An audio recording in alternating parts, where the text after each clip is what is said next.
মেয়েটি ছিল fashion designer. মেয়েটি এত সুন্দর একটি পোশাক তৈরি করে তার বয়ফ্রেন্ডকে দেখাইতে চেয়েছিল। কিন্তু সেখানে অন্য একটি লোক সে দেখে মোবাইলটার সাথে, সাথে অফ করে দিল। আসলে মেয়েটির বয়ফ্রেন্ডের জায়গায় বয়ফ্রেন্ডের মালিক ছিল।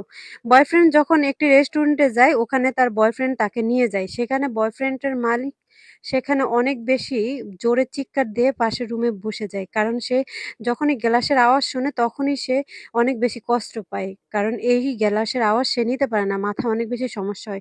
তখন মেয়েটি বুঝতে পারে। মেয়েটি সাথে, সাথে গিয়ে ছেলেটিকে বাঁচায়। আর ছেলেটিকে দরজা আটকিয়ে রক্ষা করতে চায়। ছেলেটি সুযোগ খুঁজে মেয়েটিকে পছন্দ করে ফেলে। আর মেয়েটিকে সাথে, সাথে প্রস্তাব দেয়। আর সাথে, সাথে একটি ছবি তুলে নেয়। কয়, "এই ছবি আমি তোমাকে দেখিয়ে দিব। আর তুমি আমার সাথে সম্পর্ক করতে হবে।"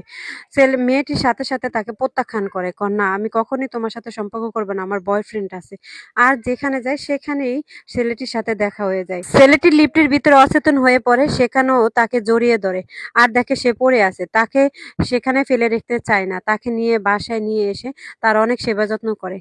ছেলেটি দেখে তার সেবা যত্ন তাকে ভালোবাসার অফার দেয়। কিন্তু সে কখনোই মানতে চায় না। সে বারবার প্রত্যাখ্যান করে ছেলেটিকে। তখন ছেলেটি একদিন গাড়ি দিয়ে যাইতেছে, মেয়েটিকে দেখা পায়। তখন মেয়েটিকে জোর করে নিয়ে যায়, "আসো, তোমাকে একটা জিনিস দেখাই।" পরে অনেক জোর করে দেখাইতে চায় তার বয়ফ্রেন্ড অন্য একটি মেয়ের সাথে অ্যাফেয়ার করে ফেলে। আর সেখানে সে দেখতে পায়। সে দেখে অনেক বেশি কষ্ট পায়। তার বয়ফ্রেন্ড অন্য একটি মেয়েকে ভালোবাসে। তখনই ছেলেটি বুঝায় বারবার, "আমি তোমাকে ভালোবাসি। তুমি আমাকে ভালোবাসবে?"